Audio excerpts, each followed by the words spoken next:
A primeira tópico dele com o governador foi isso aí. O segundo foi uma ponte. O senhor Aldo sempre falou que iria construir a ponte Matinhos. Uhum. Daí houve primeiro a negativa porque era uma ponte intermunicipal e Guaratuba não tinha poder de decidir sozinho, que era o governo que tinha que decidir. Uhum. Aí foi descoberto, já se sabia que Caiobá, até a primeira subida do Morro de Caiobá ali, pertence a Guaratuba, até hoje, Cabaraquara, e estava emprestada para Matinhos. Uhum. Administrava as escolas e coisas assim. O senhor Aldo pegou e, como descobriu que o outro lado também é Guaratuba, e até hoje o senhor Aldo pegou e falou, não é mais intermunicipal, é municipal, e o prefeito tem autonomia. Aí sim. Entraram em contato as pessoas ligadas ao senhor Aldo com uma empresa japonesa, onde ele ia fazer a ponte e explorar por 10 anos. Chegaram a fazer a maquete, tudo. Caso, né? Então tudo isso levou o Aldo a ter rixas políticas contra o Requião. Desavença, né? Isso, desavenças. Uhum. Tá, e aí voltando lá na questão do corpo da criança. Foi achado no dia 11 o corpo da criança e estava com as características que o Diógenes já tinha falado dias antes. E como é que estava? Como é que foi encontrada a criança? Eu não cheguei a ver, nunca tive interesse em ver, porque a gente... Nunca gostei disso, né? Mas, segundo hoje eu escuto nos comentários, no podcast, e os delegados falando, ele estava cortado, né? Uhum. Os pulsos, o pé, os dedos, sei lá, tirado o couro cabeludo, né? A face, né? Tirado para não identificar, né? Só que deixaram uma chave pendurada ali, né? Da casa. De propósito. De propósito, deixaram o chinelo ali limpo, né? Esse corpo, segundo a gente soube depois, os advogados comentavam, e está tudo dentro do processo, ele foi levado a Paranaguá, né? De Paranaguá, ele foi conduzido a Curitiba, por uma funerária, não pelo IML? Pelo carro da IML. E um tempo de viagem estranho, né? Um tempo de 1h30, no máximo, uma viagem dessa. Que dá normalmente 1h30, né? Demorou a noite toda, né? Chegou de madrugada lá, né? E segundo o doutor Luiz Carlos Oliveira, que tem fotos, tem tudo até hoje guardado, o delegado, a foto da criança, quando ainda viva, com essa mesma bermuda que desapareceu, era uma bermuda, né? E esse corpo chegou em Curitiba praticamente com shorts, né? Uhum. A bermuda, quer dizer, a bermuda não encolheu tanto assim, o corpo... A diferença do tamanho do corpo, né? Sempre foi dito desde o início que a suspeita que o corpo não era do Evandro, opinião minha mesmo, que não é do Evandro, né? Eu sou a favor que você faça uma exumação. Tanto é que o pai ele foi conformado que era o corpo do filho, né? Sim, ele foi induzido a dizer que era o corpo do filho. Imagina no estado de choque, cara. Tu vê teu filho daquele jeito, supostamente seu filho, cara, Tem locais ali que você escuta ele falar. Falaram que a bundinha arrebitada do filho, um corpo em decomposição.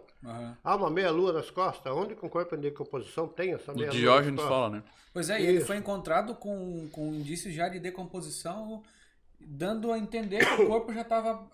O menino desapareceu no dia 7, foi encontrado no dia 11, só que o corpo estava em um estado avançado de decomposição. Então, até com indícios de queimado, de geladeira, né? Indícios de que esse corpo... O pai fala, né? O pai do Leandro fala, isso. Né? Se você escutar, no meu júri, teve um legista que fez o exame no local do corpo, ele depois em júri isso. Você pega, vamos dizer, um cachorro. Ele morre hoje, você joga em cima da grama, amanhã você vai tirar. A grama, ela tá amassada. Sim. Somente amassada. Tu deixa 4, 5 dias, ela já está com um vestígio, com água do corpo, a grama começa a morrer, né? Tudo isso foi falado em julgamento, né? Tanto é que nós tivemos legistas depondo a nosso favor em júri, né? Sim. E o que chama a atenção é por qual motivo esse corpo apareceria com essas características, né? Tá claro que, para mim, pelo menos, que isso foi induzido. Eu também, opinião minha, tá? Que aquele corpo também não era do Evandro. É. E o que chama atenção é o porquê dessas características, se não é para incriminar alguém. Porque você veja bem, nós fazíamos um ano, eu fiquei 4 anos, 2 meses e 16 dias preso no AU. Aham. Fazia em torno de um ano que a gente estava preso. Apareceu o segundo alçada próxima nesse local. Para quem não sabe aí, durante o desenrolar do caso Evandro, apareceu uma ossada, que nem ele está falando agora, que é uma investigação que ocorria em paralelo. Aí pode... Essa alçada ela estava, segundo a própria mãe do Leandro afirmou, com a zorba do Leandro. Ela conheceu por causa de costura que elas faziam em zorba, por ser de família pobre, a zorba tinha costura que ela tinha feito. Levou-se essa alçada para exame, constatou-se que era de uma menina com idade de aproximadamente 11, 12 a 13 anos. Pensa. Aí o Estado teve interesse em saber quem é essa menina? Não. Tem uma menina lá que apareceu com uma zorba. Tem uma família que está esperando o filho voltar para casa até hoje. Isso. E quem vestiu essa zorba dessa ossada? Que, segundo a própria mãe do Leandro, a zorba era dele, né? Sim. Até mesmo à tarde, eu recebi uma pergunta exatamente sobre esse caso. Quais os motivos que levavam? Que nem o William comentou, claramente o corpo foi plantado. Então, se é o corpo do Leandro, se é o corpo do Evandro, não é o corpo do Evandro, que foi plantado, isso é muito claro, pela forma como foi colocado. E uma das coisas que na época era muito comum, e existe até hoje, é o tráfico de menores. Tanto o tráfico para venda de menores, como para órgãos. Levando toda essa questão, o que você acredita que seria mais essa questão? Seria um tráfico de menores? Seria uma rixa mais pela política? Seria em outras intenções? O que se levou a esse caso das crianças? Eu particularmente, né? A Bia sempre fala, não existe achismo, né? Eu particularmente acredito para adoção. Pela característica de meninos loiros, né? Olhos, não sei o quê. Tinha um padrão, né? Tipo padrão de europeu, né? Eu acredito que para adoção, né? Porque até mesmo quando eles colocam a questão do primeiro caso do Leandro, quando ele desaparece, que não é tão divulgado, é porque assim, é diferente a gente olhar com os nossos olhos de hoje para os olhos de 1992.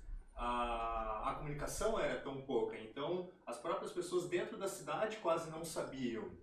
E depois que teve a questão, mas até hoje ainda a questão do tráfico de menores para adoção, para exportação, ainda é muito comum. Até no seriado, o delegado, ele vai... Aruba. Vai até o Caribe, né? É o Caribe, teve presa, teve condenada, a Arlete Lu, acho que até passou por garuva. Ela já foi várias vezes, confessas, em venda de menores, né, de crianças. Aquela né? que era casada com um argentino, né? Não, essa Arlete Lu é outra. Aquela lá tal de uma Aceita Luz, coisa assim, que estava no hotel no dia 15. Onde que a mãe do Leandro trabalhava. Isso, e também quando o Evandro desapareceu, eles também estavam lá. Também estavam lá. Também estavam lá, né?